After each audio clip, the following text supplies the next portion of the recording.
Welcome to this explainer. आज के इस विश्लेषण में हम उस पावर को डिकोड करने वाले हैं जो किसी भी एम्बिशियस इंसान के लिए सबसे जरूरी है, अटेंशन, यानी लोगों का ध्यान अपनी तरफ खींचने की कला। जरा सोचिए, दुनिया की नजरों से पूरी तरह अनदेखा कर दिया जाना किसी भी बड़े सपने देखने वाले के लिए सबसे बुरी स्थिति होती है ना। तो चलिए इतिहास के पन्नों से समझते हैं कि आखिर कुछ लोग पूरी दुनिया की नजरें खुद पर कैसे टिका लेते हैं। शुरुआत करते हैं 17वीं सदी के एक बड़े विचारक बाल्टेसार ग्रासियान के एक बहुत ही गहरे कोट से। उनका मानना था कि इस दुनिया में हर चीज की कीमत उसके दिखावे से तय होती है। सीधे शब्दों में कहें तो जो चीज दिखाई नहीं देती उसका कोई वजूद ही नहीं होता, बिल्कुल जीरो। और सच कहूं तो यही वो कड़वा सच है जिस पर हमारी आज की ये पूरी चर्चा टिकी हुई है। तो आज के इस एक्सप्लेनर के एजेंडा पर एक नजर डाल लेते हैं। हम इन 4 मेन पॉइंट्स को कवर करेंगे। पहला, ध्यान का चुंबकत्व। दूसरा, सनसनीखेज की खेती करना। तीसरा, रहस्य का माहौल बनाना। और आखिरी, सत्ता का पलटाव। चलिए बिना देरी के आगे बढ़ते हैं।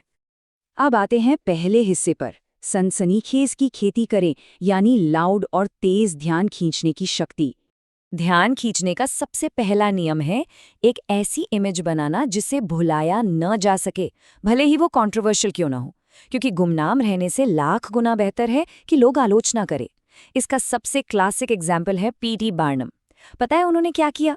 उन्होंने एक भिखारी को हायर किया और उसे सड़कों पर ईंटों के साथ एक अजीबोगरीब चक्कर लगाने को कहा। ये इतना कंफ्यूजिंग और रहस्यमय स्टंट था कि लोगों के दिमाग में ऑटोमेटिकली क्यूरोसिटी पैदा हो गई। भीड़ तो जुटनी ही थी। और इसका नतीजा क्या निकला? इस बिल्कुल समझ से बाहर वाले स्टंट ने पहले ही दिन बार्नम के म्यूजियम में 1000 से ज्यादा टिकट खरीदने वाले लोगों को अट्रैक्ट कर लिया। जरा सोचिए, 1000 लोग, और वो भी सिर्फ ये देखने के लिए अंदर आ रहे थे कि वो ईंट वाला आदमी आखिर कर क्या रहा है। कमाल का दिमाग था उनका। बार्नम वहीं नहीं रुके। उन्होंने दूसरों का पूरा ध्यान अपनी तरफ खींचने के लिए बड़े ही अजीबोगरीब हॉक्सेस यानी धोखों का सहारा लिया, जैसे 161 साल की औरत होने का दावा, एक नकली जलपरी या जनरल टॉम थम का शाही प्रदर्शन। यहाँ तक कि उन्होंने जानबूझकर इतने खराब म्यूजिशियंस को हायर किया ताकि उस शोर से परेशान होकर लोग आवाज से बचने के लिए उनके म्यूजियम के अंदर चले आएं। ये इस बात का सॉलिड प्रूफ है कि नेगेटिव अटेंशन भी आम लोगों में कितनी वैल्यूबल क्यूरियोसिटी जनरेट कर सकती है। तो इससे हमें क्या समझ आता है?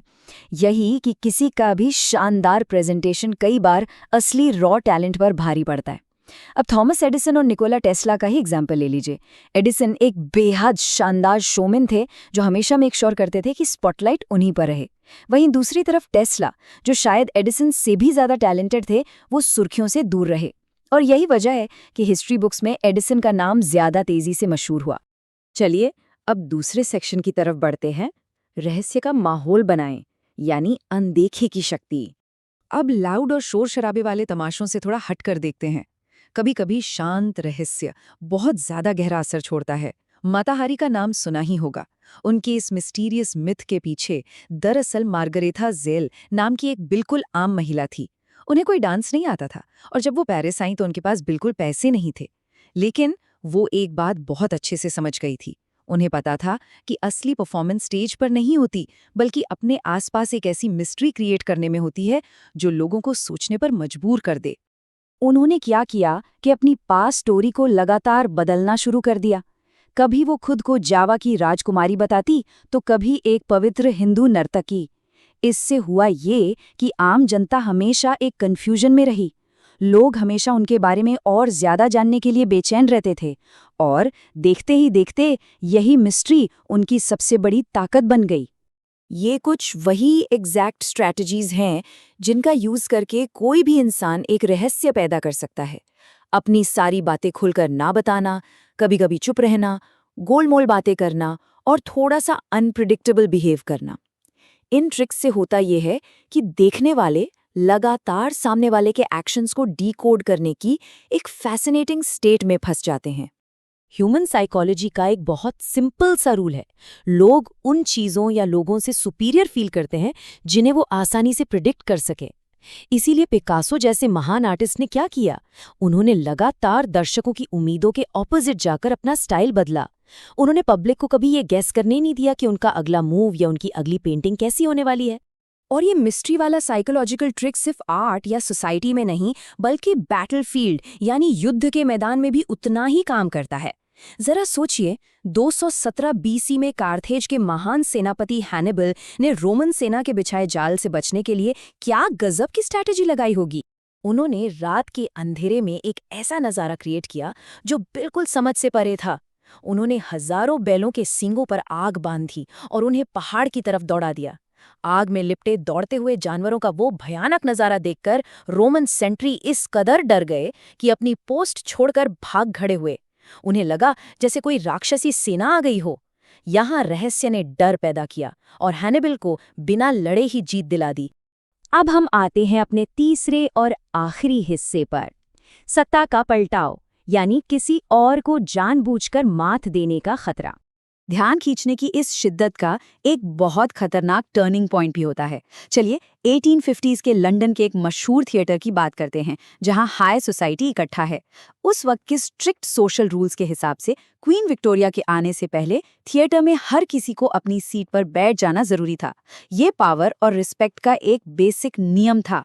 लेकिन लोला मोंटेज नाम की एक औरत ने जानबूझकर इस रूल को तोड़ दिया। उसने क्या किया कि क्वीन के बैठने के बाद ठीक उनके सामने वाले बॉक्स में एक बेहद ड्रामेटिक एंट्री ली और अपना क्लोक गिराकर लाल रंग की चमकीली ड्रेस फ्लॉन्ट की। वो पूरा अटेंशन चुरा लेना चाहती थी। ये सीधे तौर पर उस दौर की सबसे बड़ी पावर यानी क्वीन को चैलेंज करने जैसा था। पर इसका असर क्या हुआ?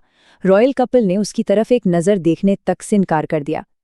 इस कोल्ड शोल्डर ने तुरंत उसकी सारी मैग्नेटिक पावर को खत्म कर दिया और बाकी सोसाइटी ने भी क्वीन को ही फॉलो किया।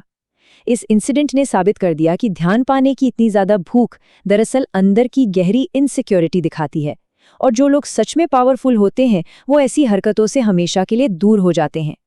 उसका पूरा पब्लिक करियर वही खत्म हो गया। तो ओवरऑल हमारे पास यहाँ सबसे बड़ा लेसन क्या है?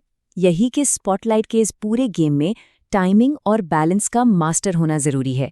इंसान को एग्जैक्ट पता होना चाहिए कि कब स्टेज पर आना है और कब पूरी रिस्पेक्ट के साथ पीछे हटकर शांति से खड़े हो जाना है। अपने से ऊपर वालों के साथ इस तरह का कंपटीशन करना हमेशा सेल्फ डिस्ट्रक्टिव होता है। इन सारी हिस्टोरिकल स्ट्रैटेजीज को समझने के बाद आज के सोशल मीडिया और अटेंशन वाले दौर पर एक बहुत बड़ा सवाल खड़ा होता है। ध्यान खींचने की इस डेली नेवर एंडिंग रेस में सोचने वाली बात यह है कि आज सच में स्पॉटलाइट को कौन कंट्रोल कर रहा है और कौन इस पूरी भीड़ और शोर का सिर्फ एक शिकार बनकर रह गया है।